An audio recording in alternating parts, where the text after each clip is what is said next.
നമസ്കാരം. ഞാൻ doctor Susan Joseph, consultant gynaecologist. പ്രഗ്നൻസിയിൽ വളരെ സാധാരണമായി കാണുന്ന വോമിറ്റിംഗ്, അതിനെക്കുറിച്ചാണ് നമ്മളിന്ന് ഡിസ്കസ് ചെയ്യുന്നത്. നമുക്കറിയാം, പ്രഗ്നൻസി വളരെ ജോയ്ഫുൾ ആയിട്ടുള്ള ഒരു എക്സ്പീരിയൻസാണ്. എന്നാൽ പ്രഗ്നൻ്റ് ആണെന്ന് അറിഞ്ഞ് ഏതാനും ആഴ്ചകൾക്കകം തന്നെ ഈ ഛർദി തുടങ്ങിക്കഴിയുമ്പോൾ പലർക്കും അത് വളരെ വിഷമമുണ്ടാക്കുന്ന ഒരു സംഗതിയാണ്.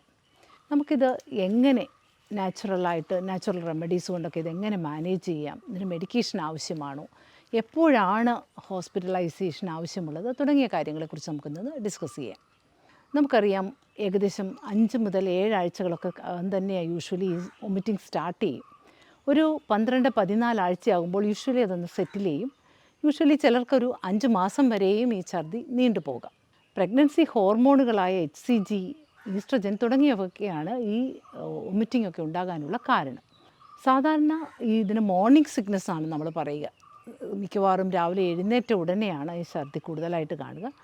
പക്ഷേ ഇത് മോർണിംഗ് മാത്രമല്ല, ചിലർക്ക് ത്രൂ ഔട്ട് ദ ഡേ കാണും, ചിലർക്ക് ഈവനിങ്ങിൽ കാണും. അപ്പോൾ ഏത് സമയത്തും ഈ പ്രോബ്ലം ഉണ്ടാവാം. എന്നാൽ ഇന്ന് 70% ആളുകളിൽ ഇതുപോലത്തെ പ്രോബ്ലംസ് ഉണ്ടാകാം. എന്നാൽ വളരെ സിവിയറായിട്ടുള്ള ഛർദി, ഹോസ്പിറ്റലൈസേഷനൊക്കെ വേണ്ടി വരുന്ന പോലുള്ള പ്രശ്നങ്ങൾ ഉണ്ടാകുന്ന ഒരു 3% താഴെയുള്ള ആളുകൾക്കേ ഉണ്ടാകുള്ളൂ.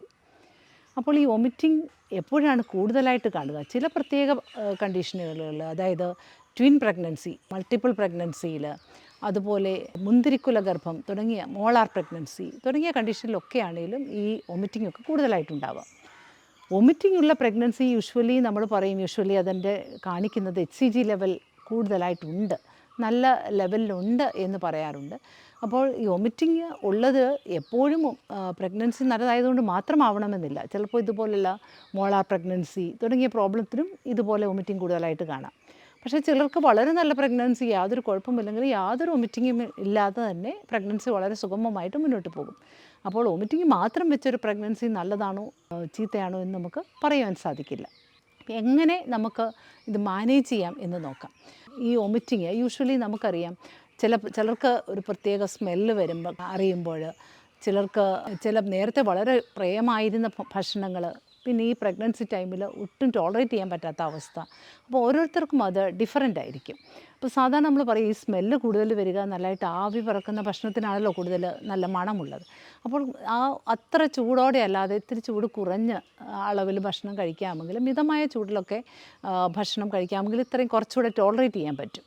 അതുപോലെ തന്നെ കൂടുതൽ സ്പൈസി ആയിട്ടുള്ള ഫുഡുകളൊന്നും കഴിക്കാൻ പാടില്ല. സാധാരണ നമ്മളൊരു ബ്രാറ്റ് ഡയറ്റ് എന്ന് പറയും, അതായത് ബ്ലാൻഡായിട്ടുള്ള ബനാന, അതുപോലെ റൈസ്, കൂടുതൽ കാർബോഹൈഡ്രേറ്റ് കുറച്ചുകൂടെ ടോളറേറ്റ് ചെയ്യാൻ പറ്റും. അതുകൊണ്ട് കഞ്ഞി, അങ്ങനത്തെ ഭക്ഷണമൊക്കെ ചിലർക്ക് ടോളറേറ്റ് ചെയ്യാൻ ബുദ്ധിമുട്ടുണ്ടാവില്ല. നമുക്ക് കൂടുതലായിട്ട് പ്രോട്ടീൻ റിച്ച് ആയിട്ടുള്ള ഫുഡും വേണം. അപ്പോൾ കുറച്ച് പയർ, കഞ്ഞി, അതൊക്കെ കുറച്ച് ടോളറേറ്റ് ചെയ്യാൻ പറ്റുമെങ്കിൽ അങ്ങനെ കഴിക്കേണ്ടതാണ്. അതുപോലെ കൂടുതൽ സ്പൈസി ആയിട്ടുള്ള ഫുഡൊന്നും അധികം ഉപയോഗിക്കാതിരിക്കുക. മീൽസ് നമ്മൾ സാധാരണ പറയും, നമ്മൾ സാധാരണ 3-4 ഫുഡാണ് മെയിനായിട്ട് കഴിക്കുന്നതെങ്കിൽ അതൊരു 5-6 ആയിട്ട് ഡിവൈഡ് ചെയ്യുക. കുറേശ്ശെ മീൽസ് പലപ്പോഴായിട്ട് കഴിച്ചാൽ കുറച്ചുകൂടെ ടോളറേറ്റ് ചെയ്യാൻ പറ്റും. അതുപോലെ വെള്ളമൊക്കെ ആണെങ്കിലും കുറേശ്ശെ പലപ്പോഴായിട്ട് കൂടുതൽ ഉപയോഗിക്കുക. അതായത് നാരങ്ങ, ഓറഞ്ച് തുടങ്ങിയത് ചിലർക്ക് അല്പം കൂടുതൽ ബുദ്ധിമുട്ടുണ്ടായേക്കാം. അപ്പം നമുക്ക് ഏറ്റവും പറ്റുന്ന ഫ്രൂട്ട്സ് ഏതാണോ, പറ്റുന്ന ഭക്ഷണം ഏതാണോ അത് മനസ്സിലാക്കി അതനുസരിച്ച് കഴിക്കാൻ ശ്രമിക്കുക. പിന്നെ നമ്മൾ സാധാരണ ഏർലി പ്രഗ്നൻസിയിൽ നമുക്ക് കാണുന്നത് യൂഷ്വലി ഹസ്ബൻഡും അല്ല ഇൻലോസും എല്ലാവരും കൂടെ വന്നു കഴിയുമ്പോഴത്തേക്കിന് അവർ പറയാറുണ്ട്, ഭക്ഷണം ഒട്ടും കഴിക്കുന്നില്ല. പ്രത്യേകിച്ച് ന്യൂലി മാരീഡ് ആയിട്ടുള്ളൊരു പെൺകുട്ടി വന്ന ഉടനെ പ്രഗ്നൻ്റായി, അവൾ ഭക്ഷണത്തിൻ്റെ കൂടുതൽ അവർ നിർബന്ധിക്കും. അപ്പോൾ അതനുസരിച്ച് അവൾക്ക് കൂടുതൽ ഛർദിൽ കൂടുതലാകുന്നതാണ് കൂടുതലായിട്ട് കാണുക. അപ്പോൾ ആദ്യത്തെ 3 മാസങ്ങളിൽ കൂടുതൽ വെയിറ്റ് ഗെയിൻ ചെയ്യണമെന്ന് നമുക്ക് 1 കിലോയൊക്കെ സാധാരണ കൂടുകയുള്ളൂ. അപ്പോൾ അതിനുവേണ്ടി ഒത്തിരി നിർബന്ധിച്ച് ഭക്ഷണം കഴിപ്പിക്കേണ്ട. അപ്പം അവർക്ക് ഇഷ്ടമുള്ളതുപോലെ കഴിക്കട്ടെ. സാധാരണ ഏതാണോ ടോളറേറ്റ് ചെയ്യാൻ ബുദ്ധിമുട്ടില്ലാത്ത അത് കഴിച്ചിട്ട് മുന്നോട്ട് പോകാം. പിന്നെ സാധാരണ നമ്മൾ പറയുക, ജിഞ്ചർ ടീ, ഇഞ്ചി കുറച്ചുകൂടെ ആ വൊമിറ്റിംഗ് സെൻസേഷനും ആ പ്രോബ്ലമൊക്കെ കുറച്ചുകൂടെ കുറച്ച് കൊണ്ടുവരാൻ സഹായിക്കുന്നതാണ്. നമ്മൾ ഗ്രീൻ ടീ ഒക്കെ ഉണ്ടാക്കുന്നത് പോലെ ഇഞ്ചിയുടെ 2-3 സ്ലൈസ് ബോയിൽഡ് ആയിട്ടുള്ള വാട്ടറിൽ ഇട്ടിട്ട് ഇടയ്ക്കിടയ്ക്ക് കുടിക്കുന്നത്. അതുപോലെ ചില ജിഞ്ചർ ടാബ്ലറ്റ് തന്നെയുണ്ട്. അപ്പോൾ അങ്ങനത്തെയൊക്കെ കഴിച്ചാൽ കുറച്ചുകൂടി ഒരു റിലീഫ് കാണാറുണ്ട്. പിന്നെയുള്ളത് അക്യൂപ്രഷർ, അക്യൂപങ്ക്ചറുമൊക്കെ ഈ വൊമിറ്റിങ്ങിന് യൂസ്ഫുള്ളായിട്ട് കാണുന്നുണ്ട്. അക്യൂപ്രഷർ നമുക്ക് എല്ലാവർക്കും വീട്ടിൽ ചെയ്യാൻ പറ്റുന്ന ഒരു പ്രഷർ പോയിൻറ്റിലുള്ള പ്രഷർ കൊടുക്കുന്നതാണ്. അത് നമുക്കൊരു P6 എന്നുള്ളൊരു പോയിൻ്റ് ഉണ്ട്. അതായത് നമ്മളുടെ കൈ നമുക്ക് അഭിമുഖമായിട്ട് ഇങ്ങനെ പിടിച്ചിട്ട് ഈ വിരലുകളൊക്കെ മുകളിലേക്കകത്തൊക്കെ വിധം വെച്ച് കഴിഞ്ഞാൽ ഇവിടെ ഒരു ക്രീസ് ഉണ്ടല്ലോ, ഇവിടെ ഈ റിസ്റ്റ് നമ്മൾ ബെൻഡ് ചെയ്യുന്ന ആ ക്രീസിൽ നിന്ന് ഒരു 3 ഫിംഗർ അതിൻ്റെ ഇതായിട്ട് ഇങ്ങനെ 3 ഫിംഗർ വെക്കുക. ആ ഇൻഡെക്സ് ഫിംഗറിൻ്റെ തൊട്ട് താഴെയായിട്ട് നമ്മൾ തമ്പ് കൊണ്ട് നമ്മുടെ മറ്റേ കൈയുടെ തള്ളവിരലുകൾ കൊണ്ട് നമ്മൾ ആ നടുഭാഗത്ത് പ്രസ് ചെയ്യുക. ഈ നടുഭാഗത്ത് പറയുമ്പോൾ അപ്പുറത്തും ഇപ്പുറത്തും നമുക്ക് ഓരോ ടെൻഡൻ ഫീൽ ചെയ്യും, അതായത് ഒരു കോഡ് പോലുള്ള ഒരു സ്ട്രക്ചർ. അപ്പം നടുഭാഗത്ത് നമുക്കൊരു 20-30 സെക്കൻഡ്സ് കണ്ടിന്യൂസ് പ്രസ് ചെയ്യാം. അല്ലെങ്കിൽ ഒരു ക്ലോക്ക് വൈസ് ഡയറക്ഷനിലല്ല ആൻറ്റി ക്ലോക്ക് വൈസ് ഡയറക്ഷനിൽ നമുക്ക് മസാജ് ചെയ്യാം. അപ്പോൾ അത് നമുക്ക് റിപ്പീറ്റഡ് ആയിട്ട് ഒരു 2-3 മിനിറ്റ് വരെയൊക്കെ കണ്ടിന്യൂസ് ചെയ്താൽ ഈ വൊമിറ്റിംഗ് സെൻസേഷൻ വളരെ കുറഞ്ഞു വരുന്നതായിട്ട് ചില സ്റ്റഡീസൊക്കെ കാണിക്കുന്നുണ്ട്. ഇത് യാതൊരു പ്രശ്നങ്ങളും ഒരു ഹാമും ഉണ്ടാക്കാത്തതുകൊണ്ട് ഇത് എല്ലാവർക്കും വീട്ടിൽ ട്രൈ ചെയ്ത് നോക്കാവുന്നതാണ്. അതുപോലെ ഈ പ്രഗ്നൻസി, ഈ നോഷ്യ ആൻഡ് വൊമിറ്റിംഗ് ഇതിൻ്റെ സിവിയറിറ്റി അസസ് ചെയ്യാനായിട്ട് അത് നമുക്ക് സ്ത്രീകൾക്ക് തന്നെ, ഈ പ്രഗ്നൻറ്റ് ലേഡീസിന് തന്നെ സ്വയം അസസ് ചെയ്യാൻ പറ്റുന്ന ഒരു പ്യൂക്ക് സ്കോർ എന്നൊരു സ്കോറുണ്ട്. ആ സ്കോർ വെച്ചിട്ട് അത് നമ്മൾ സാധാരണ 3 മെയിൻ ഫാക്ടേഴ്സാണ് അതിനകത്ത് കൺസിഡർ ചെയ്യുന്നത്. അതായത് ഛർദി, ഓക്കാനം, മനം പുരട്ടൽ, അതായത് നോഷ്യ, വൊമിറ്റിംഗ് ആൻഡ് റെച്ചിങ്. അപ്പോൾ ഈ 3 ഫാക്ടേഴ്സും അത് ഒരു 24 മണിക്കൂറിൽ ഇവർക്ക് എത്ര പ്രാവശ്യം വൊമിറ്റ് ചെയ്തു, എത്ര നേരം അത് ആ നോഷിയേറ്റിംഗ് ഫീലിംഗ് എത്ര നേരം ഉണ്ടായിരുന്നു, അങ്ങനെ ആ ഓക്കാനം എങ്ങനെ വന്നു, ഇതൊക്കെ കണക്ക് കൂട്ടി നമുക്ക് ഇതിൻ്റെ സിവിയറിറ്റി അസസ് ചെയ്യാം. മൈൽഡ് ടു മോഡറേറ്റ്, സിവിയർ ആ ഒരു അസസ്മെൻറ്റ് അറിയാൻ പറ്റും. അപ്പോൾ സ്ത്രീകൾക്ക് തന്നെ തങ്ങളുടെ ഛർദി പ്രശ്നമുള്ളതാണോ അല്ലയോ എന്ന് മനസ്സിലാക്കാൻ സഹായിക്കുന്ന ഒരു സ്കോറ് ഇപ്പോൾ നിലവിലുണ്ട്. അപ്പോൾ ഇത് ഏവർക്കും ഇത് യൂസ് ചെയ്യാവുന്നതാണ്. തൊണ്ടയിൽ നമുക്കറിയാം ചെറിയ രക്തക്കുഴലുകളൊക്കെ ചിലപ്പോൾ ഈ വൊമിറ്റിങ്ങിൻ്റെ ആ സിവിയറിറ്റി കൊണ്ട് ചിലപ്പോൾ ചെറുതായിട്ടൊന്ന് പൊട്ടാം. അപ്പോൾ ആ മാലറി വീ സിൻഡ്രോം എന്ന് പറയും. അപ്പോൾ ഇങ്ങനത്തെ പ്രോബ്ലം യൂഷ്വലി അത് തന്നെ അങ്ങ് ലിമിറ്റഡ് ആയിക്കൊള്ളും. അതും പേടിക്കാനുള്ളതല്ല സാധാരണഗതിയിൽ. പിന്നെ നമുക്ക് നോക്കേണ്ടത് ഈ അസോസിയേറ്റഡ് ആയിട്ടുള്ള എന്തെങ്കിലും പ്രോബ്ലംസ്, അതായത് സാധാരണ നമ്മൾ പറഞ്ഞു 12-14 ആഴ്ചയൊക്കെ ആകുമ്പോൾ യൂഷ്വലി സബ്സൈഡ് ചെയ്യും. 20 ആഴ്ചയാകുമ്പോൾ യൂഷ്വലി എല്ലാവർക്കും തന്നെ ഇതിൽ നിന്ന് റിലീഫ് ഉണ്ടാവും.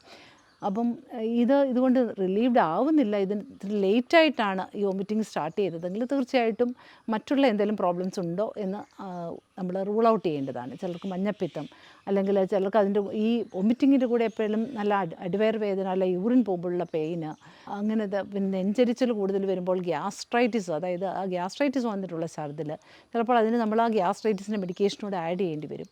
അപ്പോൾ അസോസിയേറ്റഡ് ആയിട്ടുള്ള യൂറിനറി ഇൻഫെക്ഷൻ, ചിലർക്ക് പിത്തസഞ്ചിയിലെ സ്റ്റോണ്, മഞ്ഞപ്പിത്തം, അങ്ങനെയുള്ള ഫാക്ടേഴ്സ് മിസ് ചെയ്ത് പോകാതെ അങ്ങനെ എന്തെങ്കിലും പ്രോബ്ലം ഉണ്ടെങ്കിൽ അതും നമ്മൾ അങ്ങനത്തെ അസോസിയേറ്റഡ് ആയിട്ടുണ്ടെങ്കിൽ ഡോക്ടറെ സമീപിക്കുമ്പോൾ അത് മനസ്സിലാവുന്നതാണ്. ഒരു 50 കിലോ ഉണ്ടായിരുന്ന ഒരു സ്ത്രീയാണെങ്കിൽ ഈ ഛർദിയുടെ സമയത്ത്, അതായത് 5% താഴെ വെയിറ്റ്, 5% കൂടുതലായിട്ട് വെയിറ്റ് കുറയുകയാണെങ്കിൽ, 50 കിലോ ഉണ്ടായിരുന്ന ഒരാൾക്ക് 47.5 ആയിട്ടൊക്കെ വെയിറ്റ് മാറിയെങ്കിൽ, അതായത് 5% കൂടുതൽ വെയിറ്റ് ലോസാണ്. അപ്പോൾ അങ്ങനെയുള്ളവർ തീർച്ചയായിട്ടും ഡോക്ടറെ സമീപിക്കേണ്ടതാണ്. അതൊരു സിവിയർ ഫോം ഓഫ് വോമിറ്റിംഗ് ആണ്, ഹൈപ്പറെമിസിസ് ഗ്രാവിഡേറം എന്ന് നമ്മൾ പറയും. അതുപോലെ തന്നെ യൂറിൻ്റെ അളവ് നന്നായിട്ട് കുറയുക, യൂറിൻ വളരെ കോൺസെൻട്രേറ്റഡ് ആകുക, ചിലർക്ക് ഡീഹൈഡ്രേഷൻ്റേതായ ഫീച്ചേഴ്സ്, അതായത് കണ്ണൊക്കെ കുഴിഞ്ഞ്, നാക്കൊക്കെ വരണ്ട്, ഹാർട്ട് റേറ്റൊക്കെ വളരെ കൂടുതലായിട്ടൊക്കെ തോന്നി അവർക്ക് ബുദ്ധിമുട്ട്, വളരെ ക്ഷീണം എന്നൊക്കെ തോന്നുകയാണെങ്കിൽ തീർച്ചയായിട്ടും ഹോസ്പിറ്റലിൽ അഡ്മിഷൻ ആവേണ്ടതാണ്. അല്ലെങ്കിൽ IV ഫ്ലൂയിഡൊക്കെ അവർക്ക് വേണ്ടി വരും. അപ്പോൾ സാധാരണ നമ്മൾ IV ഫ്ലൂയിഡ് ഇടുമ്പോഴത്തേന് ശ്രദ്ധിക്കാനുള്ളത്, സാധാരണ ഈ വൊമിറ്റിംഗ് കൂടുതലാകുമ്പോൾ അവർക്ക് വൈറ്റമിൻ B6ഉം പിരിഡോക്സിനും തൈമിനും അവർക്ക് കുറവുണ്ടാവാം യൂഷ്വലി. അപ്പോൾ യൂഷ്വലി ഈ ഛർദിലായിട്ട് വരുന്ന ലേഡീസ് യൂഷ്വലി സോഡിയവും പൊട്ടാസ്യവും ഒക്കെ കുറയാം.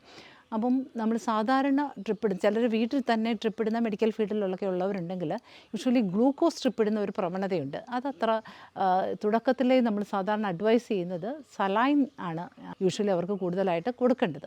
യൂഷ്വലി സലൈൻ ട്രിപ്പിലാണ് നമുക്ക് ഇടേണ്ടത്, ഗ്ലൂക്കോസ് അല്ല. അപ്പം സോഡിയമൊക്കെ കുറവാണെങ്കിൽ ഈ ഗ്ലൂക്കോസ് ട്രിപ്പ് ആദ്യമേ അവർക്ക് കൂടുതലായിട്ടിട്ടാൽ അതിൻ്റേതായ കോംപ്ലിക്കേഷൻസ് ഉണ്ടാവാം. അപ്പോൾ അതുകൊണ്ടാണ് നമ്മൾ അങ്ങനെ ഗ്ലൂക്കോസ് ട്രിപ്പ് ഫസ്റ്റ് ലൈനായിട്ട് പറയാത്തത്.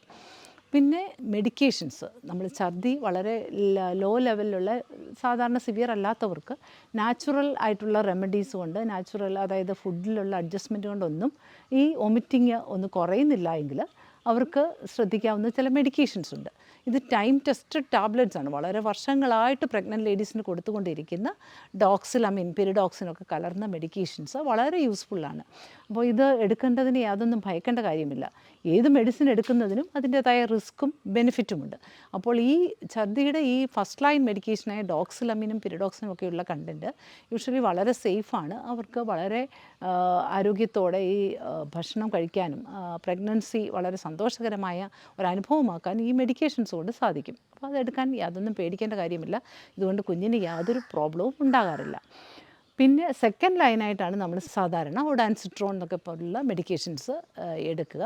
അപ്പം ഏത് മെഡിക്കേഷൻസും ആവശ്യമുണ്ടെങ്കിൽ ഫസ്റ്റ് ലൈൻ മെഡിക്കേഷൻ ഇഫക്റ്റീവ് ആകുന്നില്ലെങ്കിൽ നമുക്ക് അതിൻ്റെ കൂടിയ മെഡിക്കേഷൻ ചിലപ്പോൾ സ്റ്റിറോയിഡ് വരെയൊക്കെ സിവിയർ വോമിറ്റിങ്ങിലാണെങ്കിൽ കൊടുക്കേണ്ടി വരും. അപ്പോൾ ഓരോരുത്തരുടെയും കണ്ടീഷൻ ഡിഫറൻ്റ് ആണ്. അവരുടെ ലൈഫ് സ്റ്റൈൽ അഡ്ജസ്റ്റ് ചെയ്ത് അവരുടെ നാച്ചുറൽ റെമഡീസൊക്കെ ആദ്യം ട്രൈ ചെയ്തിട്ട് അതുകൊണ്ട് മാറുന്നില്ല എങ്കിൽ ഈ മെഡിക്കേഷൻസ് തന്നെ അതിലും മാറുന്നില്ല എങ്കിൽ ചിലപ്പോൾ IV ഫ്ലൂയിഡൊക്കെ ആയിട്ട് ഹോസ്പിറ്റലിൽ അഡ്മിഷൻ ആവേണ്ടി വരും. അപ്പോൾ പിന്നെ നമ്മൾ സാധാരണ പറയുക ഈ രാവിലെ എഴുന്നേൽക്കുമ്പോഴുള്ള വോമിറ്റിംഗ് മിക്കവർക്കും കൂടുതൽ ബുദ്ധിമുട്ടാണ്. അപ്പം ഈ രാവിലെ തലേദിവസം രാത്രി ബ്രഷ് ചെയ്തിട്ടാണല്ലോ കിടക്കുന്നത്. അപ്പം രാവിലെ എഴുന്നേറ്റ പാടെ ബ്രഷ് ചെയ്യാതെ നമ്മൾ എപ്പോഴും പറയുക ഒരു ഡ്രൈ ആയിട്ടുള്ള, അതായത് ഒരു റസ്കോ അല്ലെ ചില ക്രാക്കേഴ്സ് പോലെ എന്തെങ്കിലും ഒന്ന് കഴിക്കാമെങ്കിൽ യൂഷ്വലി ആ വോമിറ്റിംഗ് ടെൻഡൻസി കുറച്ചുകൂടെ ഒന്ന് കുറയാൻ സാധിക്കും. വയറൊരിക്കലും എംറ്റി ആയിട്ടിടാതെ ഫ്രീക്വൻ്റായിട്ട് കുറേശ്ശെയായിട്ട് കഴിക്കുവാനായിട്ട് പ്രത്യേകം ശ്രദ്ധിക്കുക. ചിലർക്കൊരു ഐസ് ക്യൂബ് ചെറുതായിട്ടൊന്ന് സക്ക് ചെയ്തുകൊണ്ടിരുന്നാലും ഈ വോമിറ്റിംഗ് ടെൻഡൻസി കുറയുന്നതായിട്ട് കാണുന്നുണ്ട്. അപ്പോൾ ഈ വീഡിയോ വോമിറ്റിങ്ങിനെ കുറിച്ചും നോഷ്യയെക്കുറിച്ചുമുള്ള ഈ വീഡിയോ നിങ്ങൾക്ക് യൂസ്ഫുൾ ആയെന്ന് വിശ്വസിക്കുന്നു. നമുക്ക് അടുത്ത ഫ്രൈഡേ പുതിയൊരു വീഡിയോയുമായി കാണാം. നന്ദി.